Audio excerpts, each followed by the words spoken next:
So most people think shoes are just leather, rubber, and fabric all glued together, but there are actually two completely different ways shoes are built, and they both change how your body feels while wearing them drastically. It's why shoes like Vans feel completely different than your Jordans. It's the age-old debate, Cupsole versus Vulcanization. So Cupsole people prioritize protection, durability, and longevity. And Vulcanized people prioritize control, flexibility, and board feel. Neither is wrong, they're both solving different problems, but they both feel vastly different on foot, and it's highly scrutinized in the skate world, but will affect everyone who wears sneakers as a whole. And at the end of the day, there is a huge spectrum of shoes to choose from, and what you pick can make a pretty big difference. So in this video, you're going to learn along with me, what is vulcanization, what is a cupsole, how is a shoe made, how to pick the right shoe for you. But there's a lot more to how they are made that affects how they feel that no one really talks about, so let's get into the science of it. First, you need to know how a shoe is made. So to make a shoe, you first start by sewing all of the upper materials together to create something that looks like this. Then you last the shoe, which is when you mold the upper around a foot-shaped mold called a last. This is why every shoe company's sizes fit differently. Typically, they all use different shaped lasts. Some are pointy, some are wide, no standardization across the board at all, and most of the time, even between different models of the same shoe company, they're gonna be a little bit different. So what you do is you'll have the last, you'll put the upper around the last, and you attach the upper around the last to a lasting board. In most sneakers and skate shoes, it's gonna be a more fabric material stitched around the edge called a strobel stitch. Sometimes the upper material is pulled around the last and a board is glued on top of it, which is called board lasting.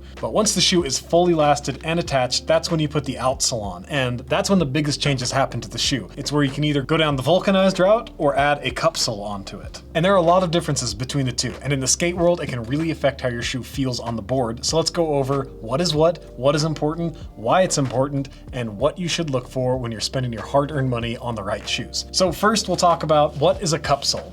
So a cupsole is a type of outsole usually made from a single molded piece of rubber that cups or wraps up around the sides of the shoe's upper, kind of like a U shape, kind of like this, where it just like sits inside, the shoe just sits inside of the cup like that. There's three main ways of attaching cupsoles to your uppers. So number one, cementing or just gluing. It's simple enough. You slap the glue on, stick the upper on, and wait, and then you're good to go. And that's how all of your cheaper shoes, like any shoe under $100, is probably made like this. Second off would be stitching, which is usually done with both cementing. So you cement it on, you put it down, and then you stitch around the edge, and that's called a cupsole stitch. It's really good to have double redundancy, especially in skate shoes. And number three is injection molding. The upper is put down above the cupsole, and then liquid foam or TPU is injected into it to kind of create the glue and a foam midsole at the same time. It bonds everything together. Usually you don't see too many injection molded skate shoes. An example of the basics of a cupsole, you'll get the rubber beneath your feet and some sort of midsole, either foam or egg crate, the lasting board on top of that, and then your insole. With cups, you can do a lot more with midsoles and foams under your feet than you can with vulcanization. So let's talk about what is vulcanization. So vulcanization is when you have lasted your shoe, but instead of putting on the cupsole, you actually add another piece of uncured rubber to the bottom.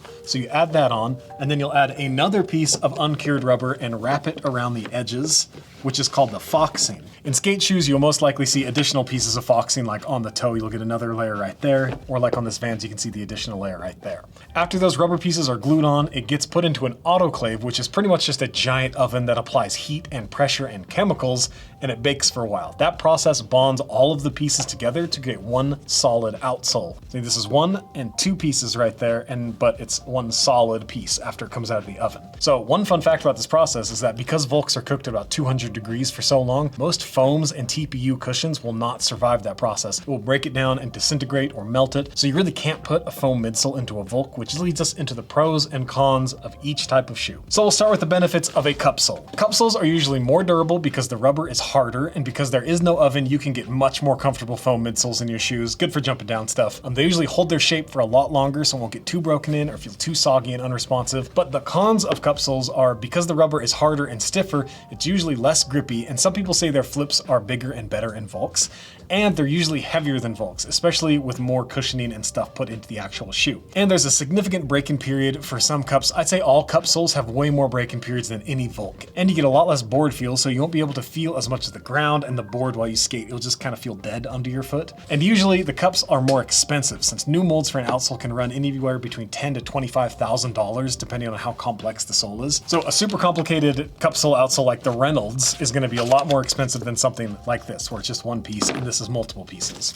But if we go on to Vulcanized, benefits of Vulc, it's super grippy, and it's the softer rubbers just grab the grip tape really well. They're really flexible right out of the box. You can usually just put them on and be good to go skating. You get a lot more board feel and ground feel than any Cupsole ever, and you tend to get a lot more control out of Vulcs. And they're usually cheaper than Cups since Vulc is a cheaper way to make shoes, and there's usually less stuff in the shoes, so less parts equals less money. But there's a lot of cons to Vulcanized as well, which is not nearly as durable as a Cupsole. The soft rubbers will wear through very fast, especially the bottoms of the shoe. They will get pretty soft and pretty soggy fast, so if you like a stiffer shoe, it might not be for you. And the foxing will eventually separate from the bottom, especially where your shoe bends. I'm sure we've all had at least one Vulcanized shoe where this is separated from the actual outsole itself.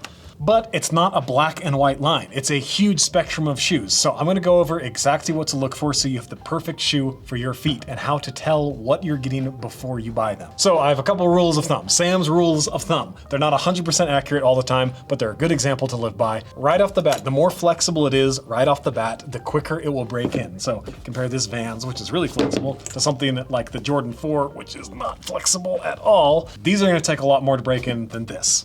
So if you're in a skate shop, give them all a quick bend test. Just avoid eye contact with the shop owners and the workers. So you're like, what are you doing over there? Like, nothing, bro.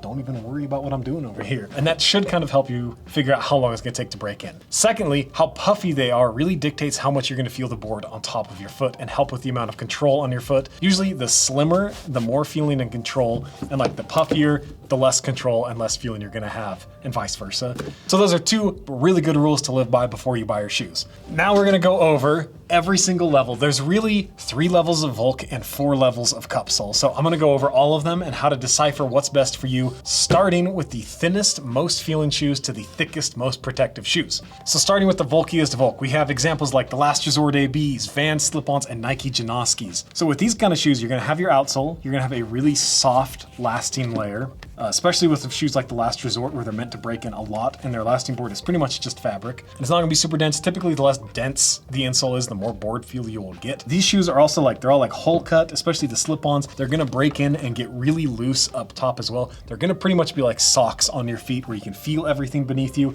They're not gonna offer a ton of protection below you. If you like to feel everything and pretty much like to have bare feet while you're skating and walking around, these kind of shoes are going to be for you. So if we go to the next level, which I like to call medium Vulcs, you got shoes like the Vans Half Cab, the Converse One Star Pro, New Balance 306, and Nike Blazers. And what do you get inside of shoes like this? So you're gonna get the rubber outsole, then sometimes a rubber or much stiffer lasting board layer or extra rubber layer that will just add a titch between you and your feet. There's a little bit more in the uppers as well, like you get more foams here. They're a little bit stiffer. You start getting the extra like rubber layers beneath everything. They're gonna break in a lot, but not as much as the tier below. The 2 best things to check are the insole and directly under the insole. Because you take your insole out, it's gonna be a little bit denser than these. You can feel it when you give it a little squish test. But then underneath that, the lasting board layer, you just wanna give it a little poke to see how firm or soft it is. The firmer the lasting board, the stiffer it's gonna be, and it's gonna hold up a little bit longer than those Vulciest Vulcs. Now going on to the next level up, what I like to call thick Vulcs. So you're gonna have shoes like the Warsaw Chapter Mid and like the Nike Air Max Ashad. So if we look at the inside of these have much thicker, much denser insoles and are usually stiffer and made with a little thicker rubber or higher foxing tape up the sides.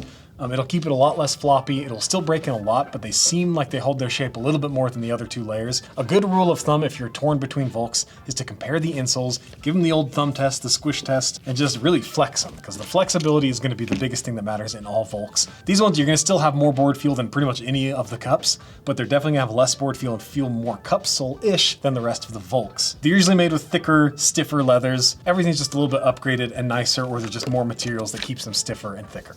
All right, so the next tier up is going to be the thinnest Cupsoles. It's gonna be shoes like your Adidas Samba, your Last Resort CM002, Converse Fast Break Pros, Asics Japan Pros. So if you look in the inside of these shoes, they're gonna be straight egg crate midsoles and have a lot less foam in the uppers. You're gonna feel a lot more than if you had foam midsoles. Also in my experience, these egg crates make your legs and joints a little more tired over the long run and also break in easier and more than any other Cups. And they feel more like a Vulc than a Cup in my opinion. But you can also get these outlier shoes like the CM002, which is just made with a lot softer rubber and it's a lot more flexible and it's made to break in. Once again, the flex test and the squish test are gonna be your best bet for that.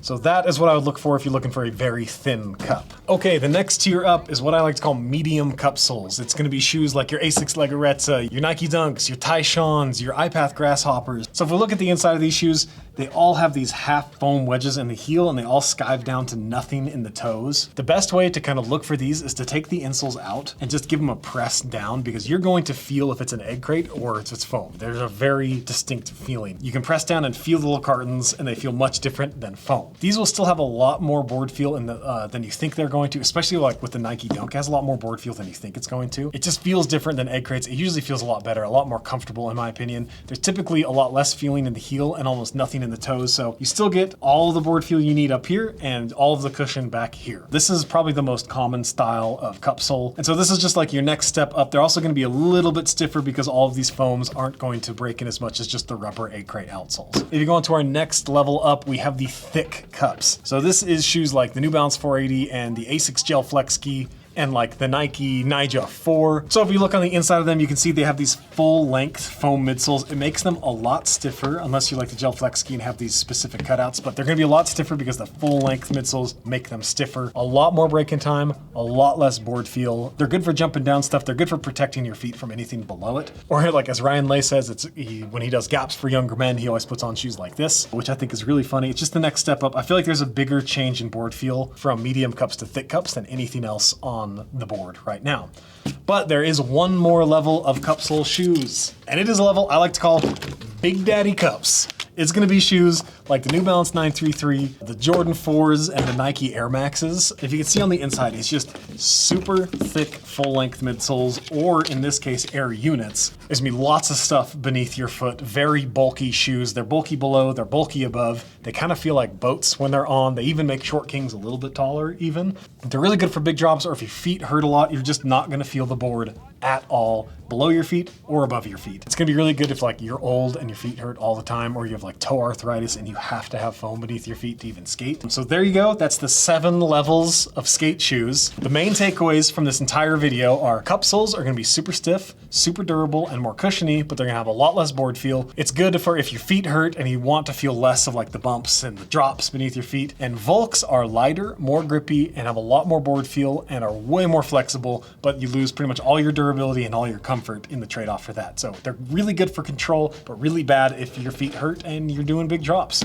I'd say skating every single day, you'll get about 3 weeks to a month out of a Vulc outsole and about 2 months out of a cup sole, depending on the cup sole. That should be everything you need to know and kind of how to find out exactly what shoe is gonna work for you. Your feet are gonna change over time as well. Like as you start to get older, your feet are gonna hurt and you're gonna want more cushion. Or if you really wanna nail like those first kick flips, you're trying to get your kick flip down, I would go for a Vulc if you're just starting out, because it's gonna be really grippy and easier, I feel like, to learn because you can feel more of the board. And so there's a gigantic spectrum of shoes out there, so hopefully you know exactly what to choose from out of, you go to the skate shop wall and you're overwhelmed because there's 50 different shoes on the wall, and you can't really, you can wear them a little bit, but you can't really like figure out what you like and like start skating them until after you've purchased them. Weirdly enough, my sweet spot, I like a thick Vulc and I like a thick cup. Like I either like to feel a lot under my feet or nothing. If you have only ever skated Vulcs your whole life, I would recommend go try and skate a Cupsole. Like go skate from a Vans to a New Balance 933 because I didn't think I was gonna like it, and it turns out I liked it a lot, and vice versa. Like if you only skate Cupsoles, go try a Vulc. Broaden your horizons, and now you know how. So make sure to go comment and subscribe. The comment section is a really good resource for everybody because everybody kind of has different feet and they have different experiences in each shoe. So comment your experience in each of these shoes below if you have it, to be like, oh, I skated this, I'd actually hate it because I felt this, this, and this. Let me know what other styles of this video we should do to be like broadening their horizons and like more of the science behind things feel why they do. Because if you like this style of video, the more views this gets, the more styles of this video we can do. Anyways, got a bunch of cool stuff coming up. I've heard your pleas. We have a bunch of Americas and S's and all sorts of small brands that are gonna get cut, like Fallens. They're still around, so I bought some of those. So stay tuned for the summer of small brands. And I think that's it for me, so peace.